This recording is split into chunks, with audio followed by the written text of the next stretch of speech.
Hello everyone! The episode airing on Thursday, April 16th of Beyond the Gates is setting an atmosphere more tense than ever, as trouble seems to be crashing down on several characters all at once.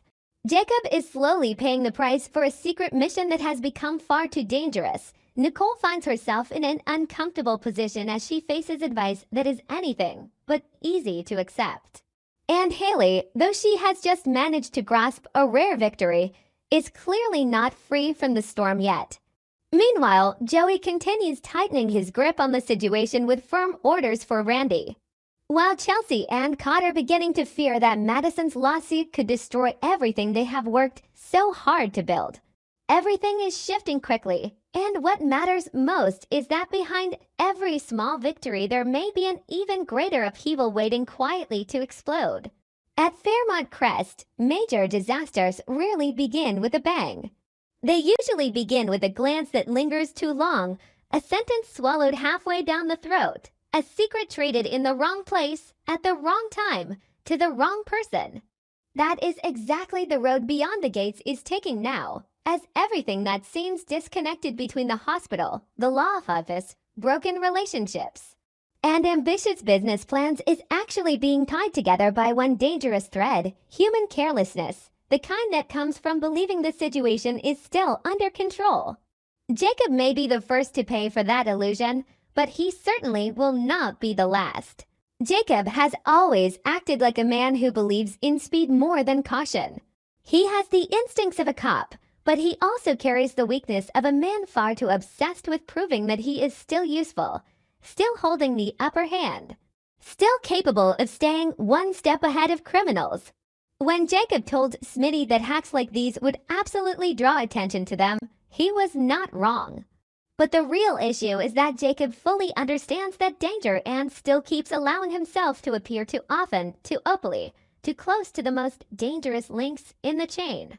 Leah Whitmore seeing him with Grayson in the stairwell was not just a convenient scripted moment.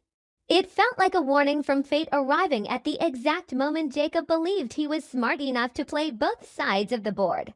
In a hospital, where rumors spread faster than medical files, a stairwell is not the place for a man conducting a secret investigation to keep discussing personal matters.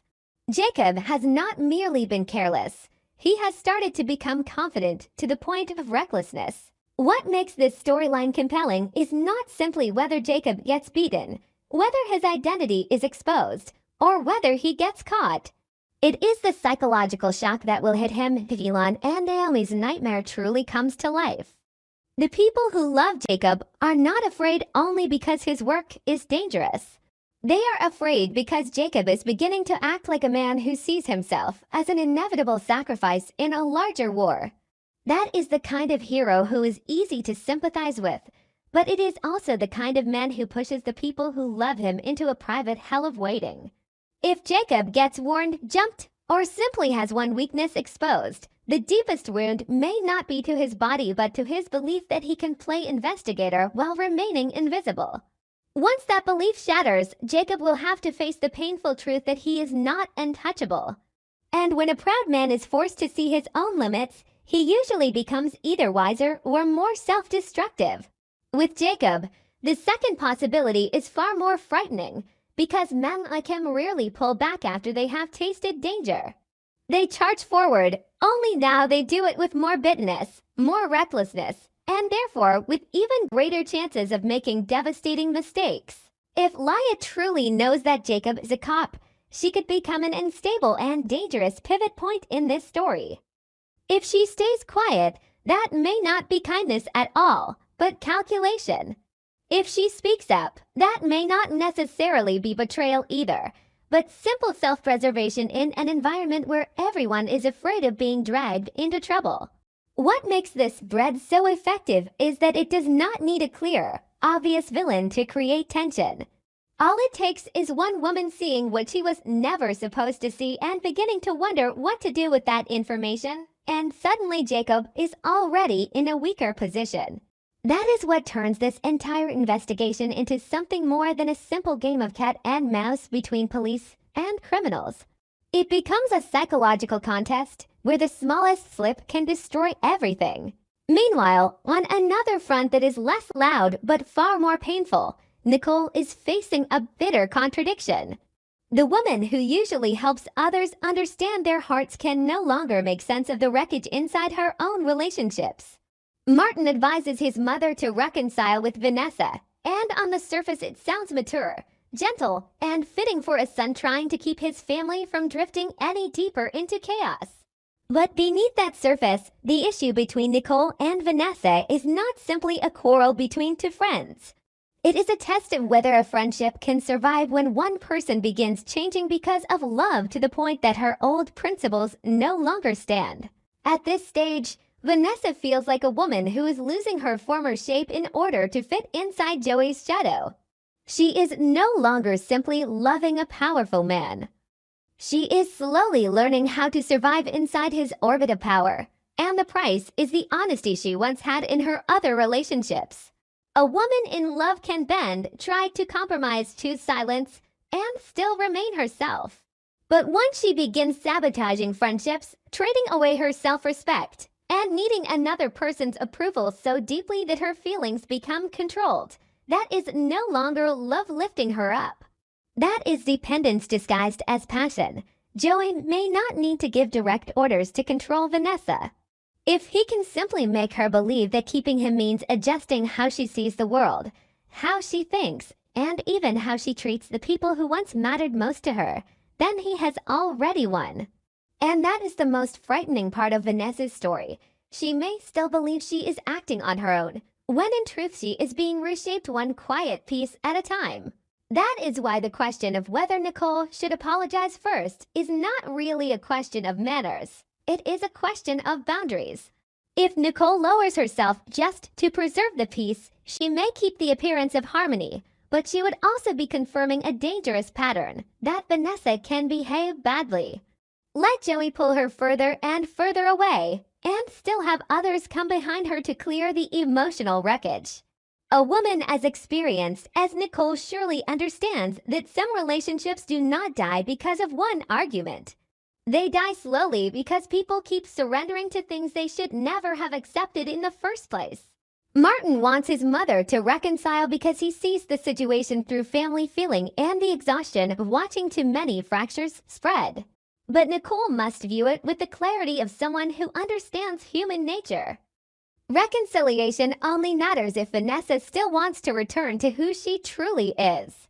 If Vanessa is sinking deeper and deeper into Joey's orbit, then any peace made now would be nothing more than a beautiful curtain hung over a rotting wall. At the other end of the tragedy stands Haley, the image of a very different kind of character, not someone breaking down from emotion, but someone who has become dangerous because ambition has slowly consumed her emotions. Lynette's blackmail does not weaken Haley in the way many people would expect. On the contrary, it may have triggered the darkest survival instinct in her. A woman who is cornered but still calm enough to keep drugging her husband's coffee is no longer acting out of fear alone. She is striking back, and doing so by turning the tenderness of married life into a method of poisoning. That detail alone makes the story far more chilling, because it turns the most ordinary things into weapons. A cup of latte, an offer to buy a penthouse, a day that seems unusually smooth. All of it can become silk-draped over a filthy move. Does Haley truly want the penthouse for Lynette? That may be only half the question. The other half is what purpose the penthouse serves in her larger plan. A woman like Haley never spends money, persuades her husband, or accepts disadvantage out of simple kindness. She calculates escape routes, hiding places, ways to buy silence, and perhaps even ways to force others into dependence. If Bill changes his mind and agrees to buy it, Haley may see that as a victory. But that victory would likely not be about love or marriage. It would be a victory of manipulation. Whether Bill notices that his body feels wrong is an important question. But even more frightening is whether he realizes that his entire life is being quietly arranged by the woman standing beside him. In soap opera terms, being poisoned is already horrifying. But being poisoned little by little inside the rhythm of daily life, while still believing the other person is caring for you, is the kind of tragedy audiences never forget. Lynette is also playing a dangerous game with an opponent she may not fully understand. Blackmailing someone like Haley is like sticking your hand into a live socket and believing you can pull it back before the shock comes. Lynette thinks she has power because she's holding a secret, but in this world the most frightening person is not always the one who knows the most. Sometimes it is the one willing to do absolutely anything to make sure there is no one left to tell the secret. If Haley's good day is truly a sign that she has just won a round, then it may actually mark the beginning of someone around her paying a terrible price. Joey enters this story as a man disgusted by disorder, but behind that irritation is a deep instinct for control. The way he speaks directly to Randy is not merely a boss correcting a subordinate. It shows that Joey understands Randy has become too tangled in the web between Lynette and Haley, and what Joey fears may not just be the effect on Bill. Joey has always been the kind of man who hates variables outside his control. Randy, with his recklessness and his habit of pushing too far into sensitive situations, is becoming exactly that kind of variable. Joey may be protecting Bill, yes, but he is also protecting the power structure from which he benefits. If Randy refuses to listen, Joey will not simply become angry. He will act like a man who never accepts that a chess piece can suddenly decide it is a player. And that is when this storyline could shift from quiet threat into open punishment. Amid all that darkness, Chelsea and Kat's storyline may seem brighter at first because it is tied to success, fashion, and a major deal with Fenmore's. But that light is exactly why the fall, if it comes, will hurt even more. Many seasoned women understand this feeling well. Sometimes the exact moment life begins to bloom most beautifully is also the moment fate decides to test how long you can keep it. Chelsea and Kat have tasted victory. They have allowed themselves to believe that their work has finally been recognized. And that is why the scandal surrounding Madison's lawsuit is so frightening. Not because they are weak, but because they are finally in a position where they have something to lose. That is when people panic the most, reveal their cracks the fastest, and make the worst mistakes because they are so desperate to protect what they have built. Naomi and Bill may be skilled lawyers, and Lauren Fenmore may be experienced when it comes to scandal, but a brand does not survive on legal arguments alone. It survives on trust, on image, on the feeling that behind the product stand people steady enough not to be pulled down by personal chaos. Chelsea and Kat may be too optimistic if they believe that handling the lawsuit will make everything calm again. In both business and soap worlds, the first big victory is rarely the finish line. It is the test of whether people are mature enough not to let success make them careless. If Fenmore's pulls back, it will not simply mean losing a contract. It will be a direct blow to the confidence of two women who have only just begun to believe they are strong enough to step out of other people's shadows and create a name of their own. What makes this stage of Beyond the Gates so powerful is that all the storylines are revolving around one truth that feels deeply feminine, deeply human, and deeply painful. No one falls simply because the enemy is strong. People fall because the deepest needs inside them are exploited. Jacob wants to prove himself, so that becomes his weakness. Nicole wants to preserve what is still beautiful, so she stands at the edge of surrendering in the wrong place. Vanessa wants to be loved, so she begins losing herself.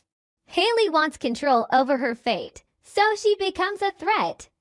Joey wants stable power, so he tightens his grip on everything around him.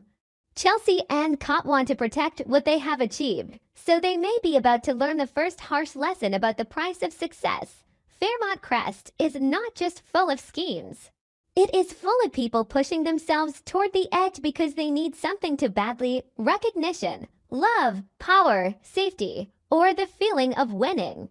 And that is what makes this story so gripping for viewers who have already lived through many storms in life. Because when people watch these characters, they do not just see drama. They see an old truth about life being told again through different faces. The harder people try to hide their fear, the easier it is for that fear to control them. The more they believe they are being clever, the closer they may already be to disaster. If the coming episodes truly explode, the cause will not be some random catastrophe falling from the sky. The seeds were planted long ago, inside the smallest, most private, most human choices each character made while believing no one would ever notice. At Fairmont Crest, the price of a secret is never just the truth being exposed. The real price is the moment someone realizes they have become a different person just to keep that secret alive. All the content I create is purely speculative and based on personal opinions. I appreciate all your contributions and support. Thank you very much. If you haven't followed us yet, please scroll down and subscribe.